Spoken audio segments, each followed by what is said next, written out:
Hi everyone, welcome to episode 3 of the Responsive and Rested Mama Show. I'm Andrea Fallon, midwife, child health nurse, NDC practitioner, and most importantly, mum of 2 little girls. Sorry, I'm a bit late this morning. I've had some problems with my computer, so I'm actually going to just be live from my phone. So just try and get a good, a good position. Today I'm really looking forward to sharing with you my 3 steps to my method to see some improvements with your little one's sleep. So my mission is really to change the narrative around how we approach parenting in the early years, and in particular how we approach sleep. So I'm really looking forward to sharing this with you today. Because there's a whole industry that's dedicated to helping parents with their little ones sleep.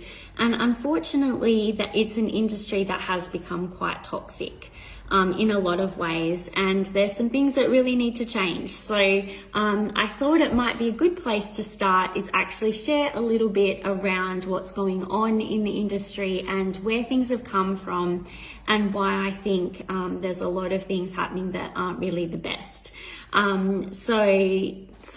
Let's get started there. I mean, a lot of people don't really know this, but the current advice around infant and toddler sleep is really based on some of the early ideas of behavioral psychology. So in the early part of the 1900s, there was research that was done on animals that showed that you can manipulate their behavior by either offering a reward or offering a punishment. So, I mean, we're all kind of familiar with that concept, I think. Like in modern parenting, you still hear about time out as a punishment or rewards, like star charts, reward stickers, all the rest, to try and manipulate behavior, basically. So that concept has been around for a while. And unfortunately, that concept was actually applied to babies, infants, to do with the parenting practices. So in the 1950s, there were some psychologists and some pediatricians that came together. They put together a bit of a guide, and that was implemented not just in the health space. So like the child health nurses would go and they would, talk about these principles, but also in schools. Up until the 1970s, mothercrafting was actually a class in school. And so some of these ideas were also taught to girls in school. So that's why it's very heavily ingrained in our Western culture. It's something that these ideas around baby care were, they were really heavily ingrained into society, and really we're only 1, maybe 2 generations later, and these things tend to carry down. So maybe a bit more about how it was actually ingrained. So the idea was that babies, if they cried a lot, they had like a weak character, basically. That you didn't want a really needy child because it meant that they wouldn't be a very independent and strong adult. So the whole advice was that if you put them on a feeding schedule, 4 hours good. Try not to respond in between the 4-hour feeds. If they're crying, try not to pick them up because you'll reward that behavior. So you don't want to reward crying by offering attention. And instead you want to try and leave them to, strengthen their nervous system and go from there. So that was considered to be building resilience and building a strong character. Now, we know that was not based on any science around baby brain development, child development, lactation, with the feeding schedule. And certainly around, especially from like the 80s, the 70s, formula was heavily marketed and promoted. So that fit into the 4-hourly schedule advice around that time. It just wasn't based on any modern science that we have now. It was all just based on that research from animal studies back in the early 1900s, but around 1950 as well, there were some other studies. So it wasn't based on what on the science of sleep or child development. So some of how that has affected the sleep industry now is that it's still heavily ingrained that sleep is behavioral. So it's a skill that needs to be taught, that settling techniques, so the actual thing that you do to get them to sleep, behavioral, is what impacts the quality of sleep. So these are like the two real underlying ideas based on current sleep advice. And if you link a lot of the advice, if you look for the root idea behind a lot of the advice, that's what you'll find. You'll find those two beliefs. Sleep is a skill that needs to be taught, and that settling techniques and methods, impact sleep. So again, the problem with this is it really doesn't take into account child development, and it doesn't take into account the science of sleep. Now, the whole sleep as a skill thing really, as well, part of that idea is that independent sleep is what will see an improvement in sleep. So, as soon as your baby self-settles, they'll start to sleep better. As soon as they need you less, they'll start to sleep better. And so the problem, like I said, the problem with this is that babies and toddlers can't self-soothe. They can't just, when they're crying and upset, they can't just calm themselves down. They do not have the brain capacity to be able to think that through and find strategies that will help them to self-soothe. And I've got other videos on this, so I won't go into that too much further, other than to say, that that's not really realistic from a developmental point of view.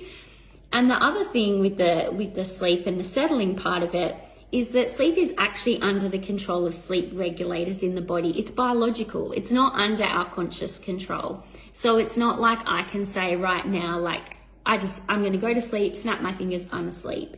I have to feel sleepy enough, and my body has to be in a state where, the conditions are right within my body for me to be able to fall asleep and stay asleep as well, if we're talking about the quality of sleep.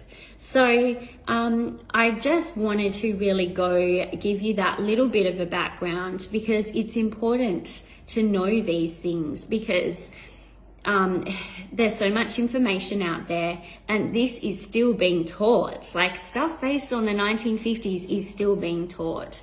So unless you know otherwise, and unless you have a bit more of an understanding about the fact that, what the science says, then, it's easy to get hooked up in all of that other stuff. So what actually makes a difference with sleep? And I'm going to talk about that today, and the 3 steps that I use within my method that I run through with my clients. So the first is really around this science of sleep idea. So the 2 sleep regulators. First, you've got the circadian clock, which is it's what sets that day-night difference in our body. You might be familiar with it from if you've ever been jet lagged and you find that you're awake at weird times of the night, like your whole body clock is just way out of whack. That's the circadian rhythm. There's all different circadian rhythms in the body, but the sleep-wake circadian rhythm is the one I'm talking about. There's a sleep hormone called melatonin. It starts to rise once the daylight goes. So once it starts to become dark, the melatonin starts to rise in our body, and it helps us to stay asleep. It peaks around the middle of the night, and then it drops off again. It also works in conjunction with cortisol, which you may be familiar with as a bit of a stress hormone in the body, but actually cortisol has heaps of jobs. The stress thing is just one, but one of the roles of cortisol is to sort of peak usually around mid-morning, slightly different for everyone, but that kind of kicks up when the melatonin is reducing and gives us a bit of like that energy for the day. It gets us going. So that's part of that natural rhythm. And the other sleep regulator in the body is called sleep pressure. That's the simple way. There's like a more complicated name, but sleep pressure. So sleep pressure is governed in the body by a compound called adenosine. So adenosine rises throughout the day, should peak by about bedtime, and then it drops off as we sleep. So the sleep pressure, which is created by the adenosine, it rises during the day, rises, and then once we're sleeping, it drops right off. And so because sleep causes adenosine levels to drop off, when little ones take a nap, what they're doing is they're releasing some of the sleep pressure. So they're taking the edge off the sleep pressure, and they get to bedtime and hopefully that sleep pressure is still nice and high, and then they're able to fall asleep, stay asleep. And if they wake in the night, they're able to get back to sleep nice and quickly. So that's the role of the sleep pressure. And yes, so we've got the circadian clock and the sleep pressure, the two sleep regulators. So if you're going to address sleep challenges, step one always has to be, what's going on with the sleep regulators? Step one is not what settling method are you using? What bad habit have you created? It's not related to behavioral things. It's not related to settling techniques. It's not related to whether or not your baby can fall asleep independently. We must look at what's going on in their body. Is their body clock a little bit out of alignment? Or is their sleep pressure just not high enough at nighttime? And there can be a number of factors going on with sleep pressure. It's not just about they had their last nap too late. I mean, that can be part of it, but it is a little bit more complicated than that. But what can actually happen and be the root cause, of most of the sleep challenges that I see in babies and toddlers is actually there's a bit of a mismatch between their current sleep pattern and what they actually need. So what happens when you've got that mismatch between how much sleep they actually need and their current pattern is that they can start to get disruptions to these sleep regulators. So their circadian clock can become out of whack. Their sleep pressure can be kind of all over the place and out of whack. And that's when you start to see things like false starts, split nights, excessive night waking. When you start to see those things, that can be due most of the time, in my experience, to some disruption to these sleep regulators. So step one that I always take is work out how much sleep your little one needs as an individual. And just quickly coming back to the whole sleep training industry idea, what's going on in the industry is so often babies are treated the same. You get like a sleep program for a 6-month-old, and this should be their wake windows, this should be their schedule, and it's not based on them as an individual. So what we need to do is look at your baby as an individual and work out how much sleep they need for them. Not because they're a 6-month-old, how much sleep do they need? Not because they're 1-year-old, how much sleep do they need? But how much sleep they need for them as an individual. And then once we've worked that out, just roughly, it can only ever be an estimate, then we can look at what's going on with the pattern and work out is there disruption to the sleep regulators? How can we optimize the sleep regulators? And also environmentally, when it comes to the circadian clock, there's some environmental things that can impact it. If you've got my free sleep guide, you'll have seen in there, I talk about it. Having a really dark room at nap time, you risk releasing melatonin during the day, which is going to cause a complete, upside down sleep pattern. We don't want our bodies to think that it's nighttime during the day. Then we don't want them, to mess up that circadian rhythm. So that's just one example of, with the circadian rhythms, a couple of environmental things that you need to, there are environmental things that you need to look at. Now, step 2 in the pattern, in the method that I use is looking at feeding. So I spoke about the idea that, with the whole 1950s, like the whole sleep, or infant care practices was around schedules with feeding. We don't see this as much now, but there certainly still is a lot of advice around 3-hourly feeding. You hear that often. I hear that often, that other midwives are saying, they should be feeding 3-hourly, try and stretch them out to 3-hourly so they take a bigger feed. And then they'll sleep longer, and the whole feed, play, sleep thing often comes into this. I've heard a lot of sleep consultants and sleep schools telling mums that they need to do the feed when their baby wakes up so that they take a better feed, and so then when it comes to sleep, they'll sleep longer rather than feeding them to sleep when they're tired that they're not going to feed so well, and then they're not going to sleep as long. So none of this is based on science. Like, this is really all based on that information I was saying back from the 1950s. What we know about breastfeeding in particular is that feeding on demand is the most important thing for supply. Now, if you've got a little prem baby, sometimes they need to be woken up. Sometimes if they're not feeding well, you've got like customized plans. I'm not really talking about that.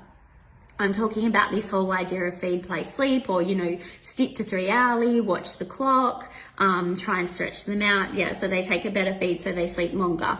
It's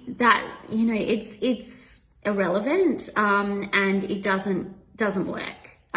All you do when you break that association between feeding and sleeping is potentially make it harder for your baby to fall asleep, because feeding to sleep is the biological norm. So when you let go of some of that idea around, feeds and sleep, then it really can improve sleep a lot. And I've seen that in my clients. Sometimes just letting go of the feeding schedule improves the sleep dramatically. The other part of what I look at with people when we're looking at feeding and sleep is just really optimizing milk transfer. And that can be with a bottle or with a breast. But if a baby is not feeding well, then yes, potentially they're waking up more because they're hungry. And sometimes, some babies just need more and they're not satiated, or there's a feeding issue going on and they're not getting enough of the, the creamier milk or whatever's going on with the feed. In that situation, it can affect the sleep, because the little one, is just not really feeling full and then having a good sleep. But that's not about the timing so much. It's not because they didn't wait long enough for the feed. It's the actual, quality of the feed and the transfer of the milk. Okay, cool. So step 3, when we're looking at improving sleep, is looking at how you're going and what you've done with your setup, and looking at you, because it's so much of the baby sleep industry is about fixing babies. Fix your child's sleep. There's a problem that needs to be fixed. But I would say, no, your baby doesn't need to be fixed. We can optimize things, and we need to look at you as a mum and baby pair, because that's what you are. What you do, you affect each other, your nervous systems affect each other, everything's so closely interlinked. And there's so much research about this, even just babies with their heart rate and their breathing rate when they're on their mum's chest and they're just, she's just in that relaxed state, how much it actually affects all of their vital signs within their body. You're a pair, so we need to look at both of you. We need to look at your sleep setup. We need to look at your self-care. Are you doing things that are making you feel, calm, rested?